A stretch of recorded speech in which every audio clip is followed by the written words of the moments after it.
Let's go.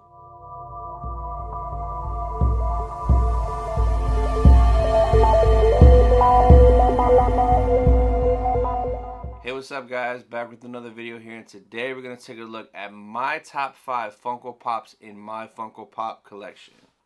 I think I currently have about, I don't know, I lost count, 200 something pops, 250 pops, something like that. Maybe like 220 range. So we're going to go through my favorite from my top 5, which pretty much each one has like a cool little backstory why it's like my favorite. So we're going to start with number 5, and this one is my Marty McFly Funko Pop. So this one is just, it's a common pop. It's pretty old now, but it doesn't really go for anything crazy. But why this is in my top 5 is this is what got me into Funko, besides my boy Ricky, who I still blame to this day. But I'm a huge Back to the Future fan, and when I saw this, I was like, oh, that's so cool, I need to get it. And this is the exact very first Funko I ever bought back in 2015. So that's why he is in my top 5.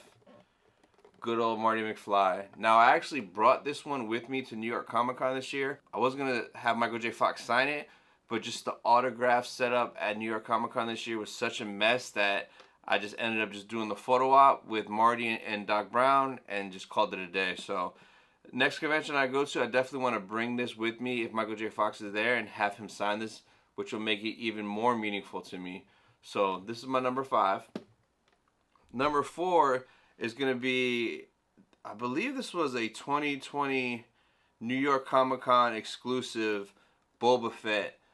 The online only, limited to 1,000 pieces. So this was like a shock surprise drop, because I remember 2020 there was no in-person convention, so it was online only. So I believe it was like a raffle to be able to get into the site on the day it was, if I'm not mistaken. So I remember I won the raffle. So when it went live, I remember going on the site, scrolling through the list, picking out all the pops that I wanted. And when I got to the bottom of the list, they had this. It was a bundle with this, with a Boba Fett Slave 1 bag. So it was $100. And I was like, man, that's kind of pricey because I just want the Funko. I don't want the bag.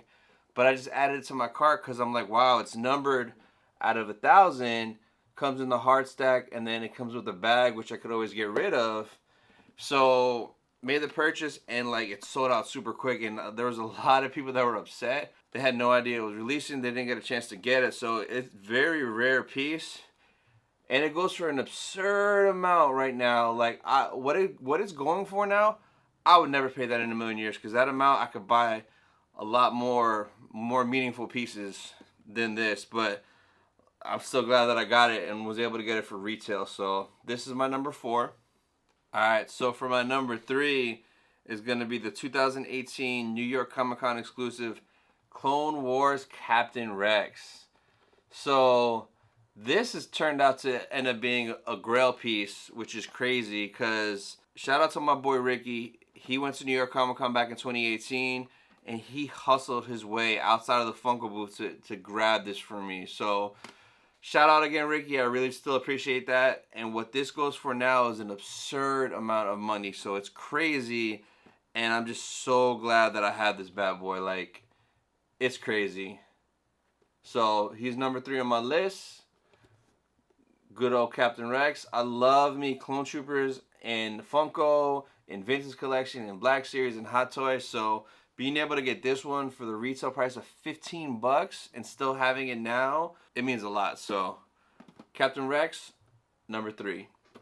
So this one's not really considered a grail piece for most, because it doesn't go for an absurd amount of money. For me it is, just because of how I got it and where I got it from. So it is the 2017 Star Wars Celebration holographic Qui Gon Gin from the actual celebration in Orlando with the con sticker. So this one we actually got by going to Celebration. So that was actually my first Star Wars Celebration convention back in 2017 in Orlando. Me and my boy Ricky, we went just for the first 2 days, a Thursday, Friday, because we never been. So when we went, Funko had a booth there, but I guess it was like a lotto, so we didn't win the lotto. So we saw that as soon as we got in at 10, people started lining up right away. So both days that we went right to that line at 10, and we waited till 2 because after 2 is when they let the line in if there was anything left over. So was able to grab this for retail. So that was my first time in a Funko booth, first time at Star Wars Celebration, in my top 2. So definitely love this. This thing is never going anywhere. I wish I would have that one, the New York Comic Con exclusive, I believe it is, but that one goes for crazy money. But still glad to have that, and it just means a lot getting it at Celebration from my first Celebration at the Funko booth. So my number 2. Now for my number 1, this is one that shocked me, because I literally never thought I would own this, because I never wanted to pay what it was going for, which was like close to $1,000 at the time. But it's like, I just wanted it so bad. But like, realistically, like, with that, there's so much other things I could do with that money. So I was like, I'm just never gonna own it. So I got this at Star Wars Celebration this year in Anaheim. So when we went to Celebration, we walked into the Celebration store on the preview night, and we walked in, and I saw this sitting on a little like table, and my heart dropped, and I said, no. Like, no way. How is this here? So it is from originally the 2020 Anaheim Celebration online release only holographic ObiWan Kenobi.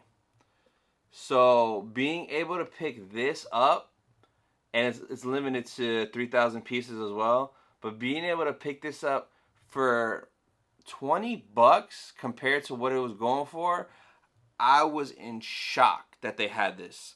Like, we grabbed them up so quick. So I guess what they did was, from the 3,000 pieces back in 2020, this was an online raffle. I believe they sold like 2,700 online, and they kept a couple hundred. And those 300, 400, whatever the amount was, it wasn't a lot. Those few hundred that they kept was for Celebration to put out the first the first 2 days. So they were gone the preview night and the first day of the show. So I was lucky that I got in early and was able to grab one. But yeah, it just blew my mind that I left with this and that I got this for basically retail, which is insane. So that's why this is my number 1, because it's just hilarious how literally I was looking at this online like, damn, like, I'm never going to get this for a good price. And then I walk in, and nobody knew it was going to be there, and I saw it, and I ran, and I grabbed one right away. So definitely really, really cool story behind this one, and just very, very glad that I was able to get this. So those are my top 5 of my Funko Pop collection.